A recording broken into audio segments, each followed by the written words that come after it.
started with that UFO story, okay?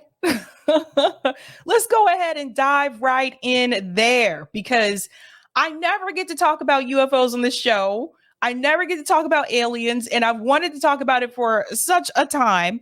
And so I was really excited to hear this story. I know some of you may be wondering, like, why is she excited about this? Because I used to watch a show called X-Files. And this show was really popular in the 90s. I don't know if many of you remember, but it was really popular. And it was about two FBI agents, and they were tracking aliens and UFOs and the unknown. And so it was really popular at that point in time. And they had this phrase called "the truth is out there." And I identified with X-Files because I did believe that the truth was out there. And recently, there has been a alleged UFO sighting in Las Vegas. I kid you not. Let's go ahead and get into this clip. The truth is out there, guys. Here we go. Family in Las Vegas insisting something is out there after allegedly having a close encounter of the third kind. I swear to God, this is not a joke. One witness calling 911 after they say an object fell out of the sky and landed in their backyard. They're like 9 foot, 10 foot tall. They look like aliens to us. Big eyes, they have big eyes. The mysterious object that fell from the sky, even the officers apparently saw that. The green glow of the alleged UFO is seen on this newly released body camera footage. So I just want to pause there. We're going to go back for a second because I want you to hear what they saw, because they didn't just see an unidentified flying object. And I want to be very clear here because I think sometimes, let me just go back just a second. Sometimes I think when people hear UFO, they assume aliens. UFO stands for unidentified flying object, which doesn't necessarily mean that it's aliens, right? But listen to what they saw, because they didn't just see this aircraft. Listen to this. I swear to God, this is not a joke. One witness calling 911 after they say an object fell out of the sky and landed in their backyard. They're like 9 foot. So they saw the object. You see this green glow right here? And then they start to tell you what else they saw. This is the kicker. 10 foot tall. They look like aliens to us. Big eyes, they have big eyes. The mysterious object that fell from the sky, even the officers apparently saw that. The green glow of the alleged UFO is seen on this newly released body camera footage. So they didn't just see the flying object. Look at what they said here. They're like 9 foot, 10 foot tall. They look like aliens to us. Big eyes. They have big eyes. Let's go on. Let's go on. Big eyes. The mysterious object that fell from the sky, even the officers apparently saw that. The green glow of the alleged UFO is seen on this newly released body camera footage. I have butterflies, bro. Everyone saw a shooting star, then these people say there's aliens in their backyard. So when that 911 call came in, less than an hour later, police were ready to believe it. It was like a big creature. A big creature? Yeah, like around 10 feet tall. Because I'm not going to BS you guys. One of my partners said they saw something fall out of the sky too, so that's why I'm kind of curious. Did you see it? See? So this is the other thing. Even one of the police officers said they saw something fall out of the sky as well. So it wasn't just that family. Oh, buddy. Anything land in your backyard? Or? But after a brief investigation of the yard, officers closed the case as unfounded. If those 9 foot beings come back, don't call us, all right? Deal with it yourself. I ain't dealing with that. According to former intelligence officer David Grush, an alien crash landing isn't too far-fetched. Grush recently turned over documents to Congress claiming the U.S. government has a vast collection of vehicles that have non-human origin. Dun, dun, dun. So I have always found it very hard to believe that as vast as this universe is, that we are the only beings. I've always found that difficult to believe. And I've always wondered, is something else out there? So now we have a police officer who saw something fall from the sky along with the family members, and some of the family members saying they were like 9 feet tall with big eyes. Don't bring them back here. I don't know. Now, here's the thing. Usually when things crazy happen, Someone will take a picture. Someone will pull out their phone. They'll record it, right? That did not happen. Now, it could be one or two things. Maybe they're exaggerating here a little bit. Maybe they did saw something fall out of the sky, but maybe not necessarily the 9-foot, 10-foot tall beings. Or maybe it happened so fast and they were so shocked that they didn't have time to pull out the phone. They didn't think that way. Their brain didn't work that way. Oh boy, let's go on. An oversight committee in Congress is in the process of scheduling a hearing on those claims. Hi, everyone. George. Okay. Goodbye, George. So here's the thing. They say that this is being investigated. It seems like these stories tend to happen in places like Nevada, also famously Roswell, New Mexico. Like, I never hear about these stories happening in Massachusetts. Never hear these stories happening in Massachusetts. But US Today actually reported on this as well. And they said aliens among us. Vegas UFO report, latest in UAP sightings investigated worldwide. So this is interesting. In the early morning of May 1st, Las Vegas police officers investigated reports of two unknown entities falling from the sky after a family reported something not human in their backyard. One of those family members told an officer they saw a big creature that was long, 10 feet tall, according to body cam footage obtained by US Today. The officer told the family that their descriptions matched the observations another officer saw in the sky 8 minutes prior. The officer of the Director of National Intelligence revealed on January 12th that the U.S. government has received over 510 reports of unidentified aerial phenomena between late 2004 and mid 2022, with hundreds of have been reported since 2021 alone. The report did not mention the possibility of extraterrestrial life, but said the sightings continue to occur in restricted or sensitive airspace, highlighting possible concerns for safety of flight or advisory collection activity. And then they have a report of other sightings as well. Apparently, there was one sighted over a Mexico soccer field. See, they usually tend to be over towards like that direction. I've noticed this. One sighted in Ukraine, also presumed to be war technology. That probably was just war technology. 3 leaked U.S. Navy UFO videos that the Pentagon declassified. And here's a picture. This is interesting. The phenomena is real. The evidence is everywhere. Right. Aliens are visiting us. I'm talking about climate change, crackpot. So, yeah, and I know different people have different beliefs about this, and I totally get it. But even a congressman is coming forward saying that Americans deserve to know the truth about UFO sightings. Let's get into it. Lawmakers are addressing a whistleblower claim that the United States has a UFO retrieval program. Joe Khalil is following the latest on that. He is at the Capitol as well. So what can you tell us about the conversations that are happening around this, Joe? Well, Marty, I can tell you that, as we've been reporting, there are certainly some interest in lawmakers trying to investigate these claims more. But a lot of that has been led by Republicans in the House. We know that the House Oversight Chairman, Jim Comer, and his committee, again, led by Republicans, they say that they're going to be holding hearings to look more into this. I can now tell you that this is actually more of a bipartisan effort maybe than we had first thought. In fact, I talked to Congressman Jared Moskowitz. He is a Democrat on the House Oversight Committee. He says that he, too, is interested in at least exploring Grush's comments, his claims. And he says that if, in fact, there is something to it, then the American people deserve to know about it. We deserve to know about it. But here's the question. If this were happening, do you think the U.S. government would tell us?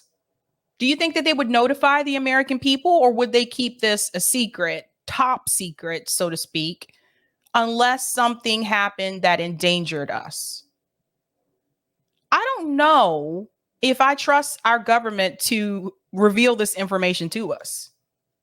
I don't think that I do. But I do feel like, again, the universe, it's huge. I don't know what else is out there. I've only been on Earth. I've never been to space.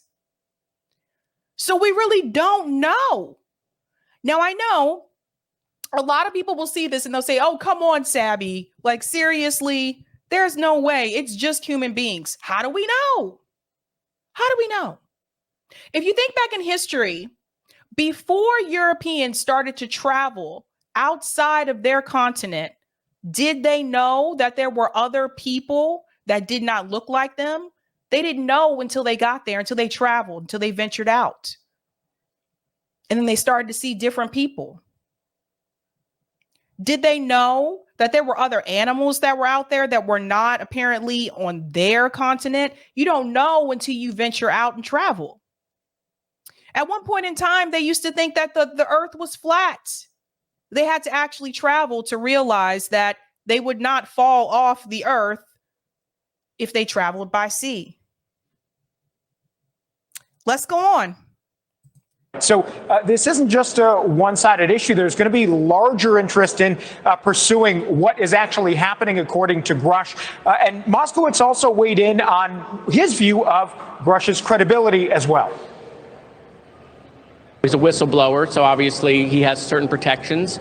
You know, we obviously want to listen to what he has to say. We need to figure out how legitimate he is. But based on what he's saying, it sounds like something that we have to start asking some questions on. So I saw Chairman Comer come out and say that Oversight's going to have a hearing. I support the chairman. I think there are important questions to ask. And by the way, if there are things that the federal government is holding back from the American people have a right to know. And Marnie, just some new reporting from the Scientific American today that 16-member team that NASA put together specifically to handle UAP claims. They say that NASA needs better data and more tools to decipher what some of these claims and reports when people see UAPs actually are. The upshot of what they put out, again, just today on this new reporting, is that they're concerned that too often these reports end up not being able to be deciphered because we don't have the data, we don't have the tools to figure out what it is that people are actually seeing. And they feel like if there is a team that's dedicated to maybe making that data collection better, that we could answer a lot of the questions. NASA team said, you know, most of these things that are in the air that people see, we can identify if we had the proper tools and diagnosis to do so. So that's something that they want to pursue, just an interesting thing that aligns with the timing of our story. So then why doesn't NASA just go ahead and give them the tools? And I ask this question because I'm going to tell you a story about NASA in just a second as well. Why doesn't NASA just go ahead and give them the tools to identify those objects? NASA is trying to take this effort up, Marnie. Thank you for watching. Yeah, NASA could have done that a long time ago, because I want to show you actually what NASA has claimed. So NASA actually revealed, this was actually just a couple months ago. No, this was 11 days ago. Okay, 11 days ago. NASA revealed unidentified objects in a public meeting. Listen to this. A NASA task force is holding its first meeting on UFOs, public meeting, I should say. UFOs, or as the professionals call them, UAPs. That stands for Unidentified Anomalous Phenomena. A group of experts who spent 9 months studying the data on these UAPs, they are sharing their findings, including, I am told, brand new video. CNN's Tom Foreman has been watching all the dramatic twists and turns in this hearing. Tom, why don't you tell us what you've learned? Can you imagine the excitement, John, when they showed this video? I want to show it to you now, where it was taken by one plane and they saw against the night sky those three little dots there. Look at them. They're moving. Hold on one second. This is a really good question, Mr. X. How come we haven't been to the moon since over 50 years ago? Do, do, do, do, do, do. I don't know. Moving in concert, the airplane that spotted them said, we don't know what that is. They tried to chase it down. They could not chase it down. And this was rolled out today. And now, spoiler alert.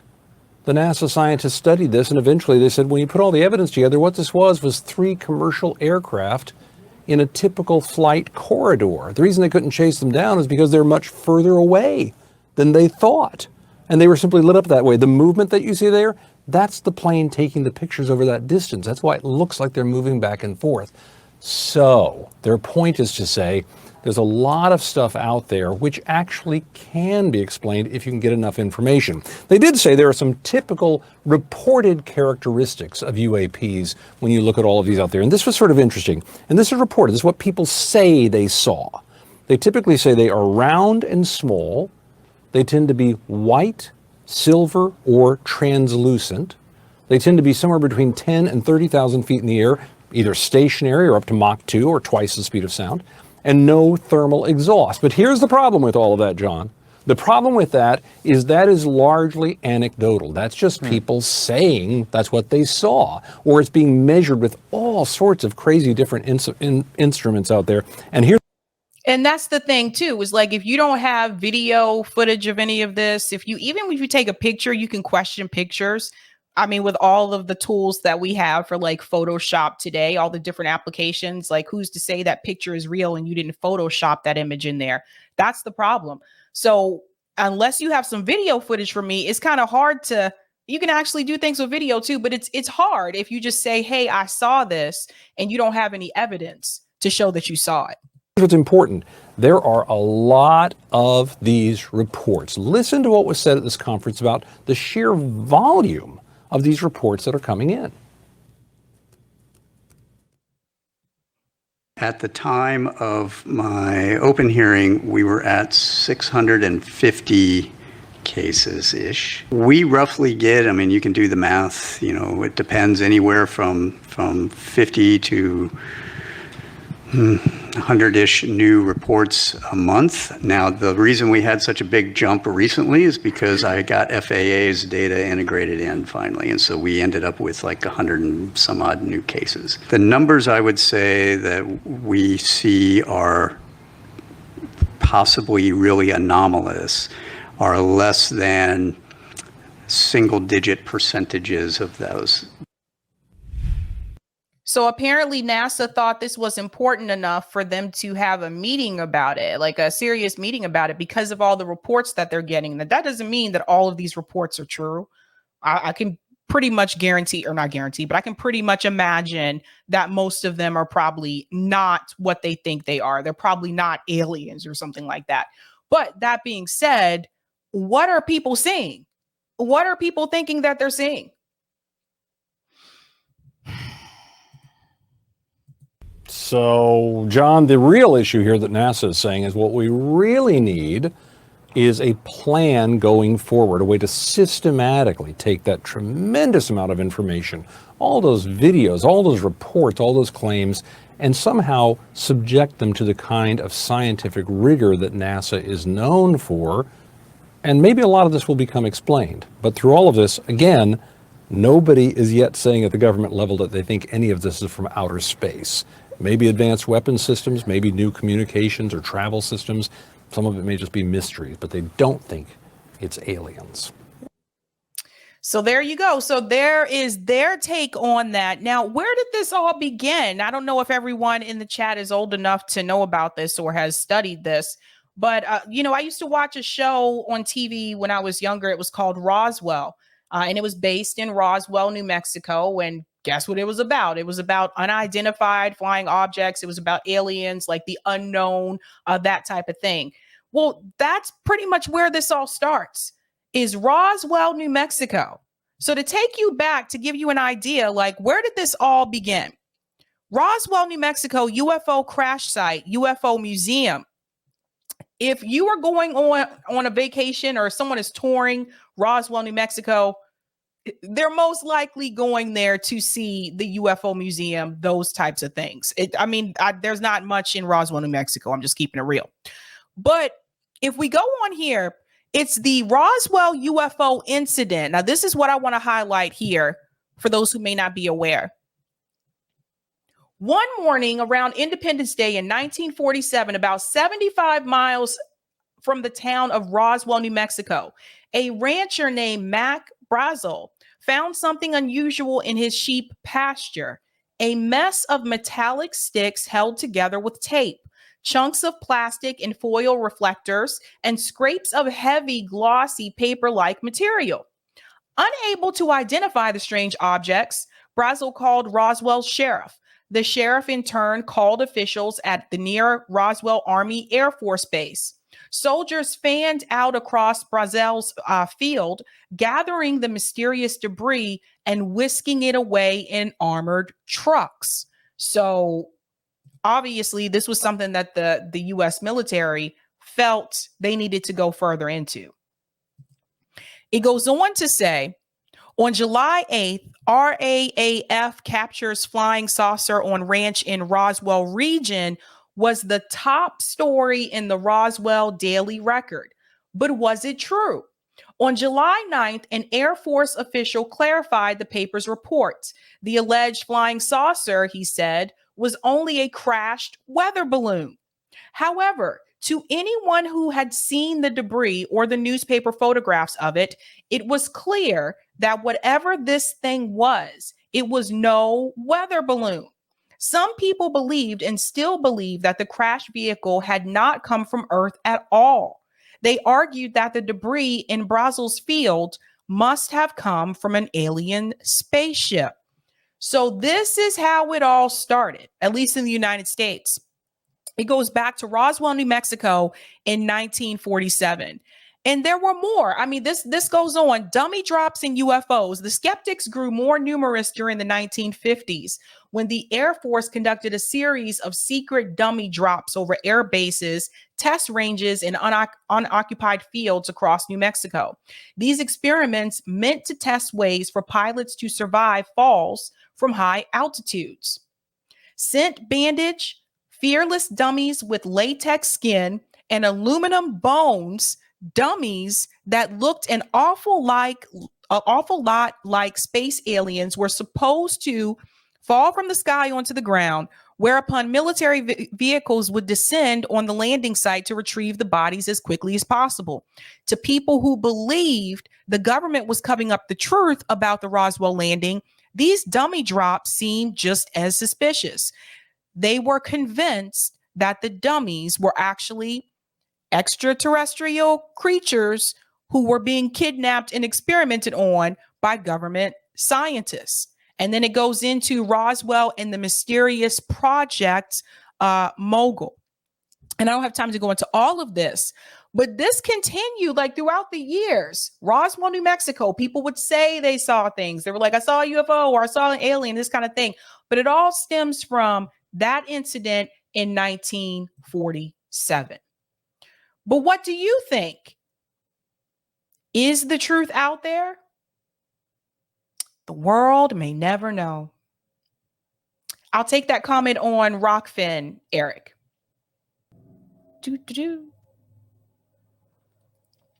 Thank you for the tip on Rockfin, Roger. I'll go further than that. I think that all the supernatural things that happened during the biblical times, parting of the Red Sea, turning H2O into wine, speaking to a glowing bush on top of a mountain that we thought was divine, was actually ET intervention. Call me the blasphemer, but I think Jesus was an alien human hybrid. That was interesting, Roger. And I think there's one more there, Eric. Thank you for this as well. The genie, a spirit of Arabian folklore, frequently depicted as being imprisoned within a bottle or an oil lamp and as being capable of granting wishes when summoned. In the book Chariots of the Gods, the genie in the lamp was really a communications device that spouts up a hologram of someone for you to speak to. Jacob's ladder was really a stairwell into alien craft that you'd fly away into the heavens, aka space. Very interesting there, Roger. Very interesting. Go ahead and smash that like button if you haven't had a chance to do so. Thank you so much, guys. Shout out to HL Simon for becoming a Sabby member. Whoop, whoop. Thank you for the super chat, Katie Nick. Always nice to see your smiling face. Thank you. That's really sweet. And thank you, Peter. I want to believe. Do, do, do, do, do, do. Eric says, build the space wall. Peter, if there are aliens, I ask them to please take me with them. It's crazy here. There's a Twilight Zone episode about that, by the way, where aliens come to Earth and they say that life is going to be so much better if you come with them. And so there are a couple of Americans that volunteer for this, and they have no idea that they're actually going to be eaten. Thank you. To Serve Man. Yes, that's the name of it. Thank you for the super chat, Mary. Of course, there are non-human beings out there. The better question would be, why haven't they come among us yet openly? That's a good question. And thank you for this as well, Mary. Where's the smoking man? He knows all. Ilhanner says, why would aliens come and visit us? There's no intelligent life on Earth. Okay. Thank you, Eric. Where is the real life version of Ben 10 when you need him? Mastermind says if Tom Cruise was up there in his F-18, he would have caught them. Thank you, David. Better call up Mulder and Scully. Thank you, Terry. I saw a UFO in 1991. I was 16. It was about 150 feet above me. It was round, had lights, and was so quiet I could hear crickets that evening. Do do do do do do do do do do do do.